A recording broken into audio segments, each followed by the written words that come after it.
નમસ્કાર મિત્રો, આપની સાથે હું પાર્થ વેલાણી. આપ જોઈ રહ્યા છો પ્રાદેશિક ન્યૂઝ. વાત કરીએ હળવદના રિવરફ્રન્ટની. લોકો અમદાવાદમાં જાય એટલે રિવરફ્રન્ટમાં જતા હોય છે રિવરફ્રન્ટની મજા લેવા માટે. પરંતુ શું એવી અમદાવાદમાં જેવી મજા મળે ને એવો આનંદ મળે એવો આનંદ હળવદમાં શું મળી શકે ખરો? એક સવાલ સૌના માટે છે. આ રિવરફ્રન્ટ જો બનાવવામાં આવ્યો નગરપાલિકા દ્વારા, આ તો પહેલાં કેટલી વાર પાસ થઈ ગયેલા પૈસા ખવાઈ ગયા.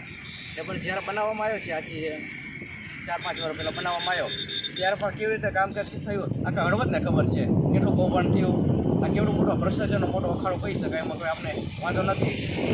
ને આ 3 કરોડના ખર્ચે જે રિવરફ્રન્ટ બનાવવામાં આવ્યો હતો કેવું કામગીરી થઈ, પછી કેટલા ગાબડાઓ પડી ગયા આપણે બધાએ જોયું હોય. ને અત્યારે જે રસ્તો છે એ પણ બેસી ગયો છે ને એનો વિકાસ કેવો હોય આપણે જોઈ શકીએ છીએ. આ જે કામગીરી કરી એમાં બાવડા નીકળી ગયા. આ જાળવણીના ભાવે અત્યારે બિસ્માર હાલતમાં થઈ ગયો છે.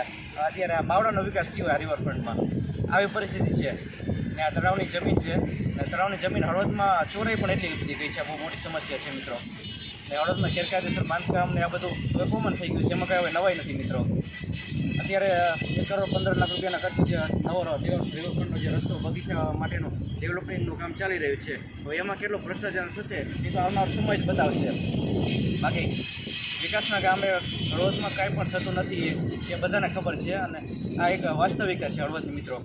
આ કરોડો રૂપિયાના ખર્ચે આવે છે વિકાસના કામો કરવા માટે, પણ એ રૂપિયા ક્યાં ખવાઈ જાય છે એ જ ખબર નથી પડતી મિત્રો.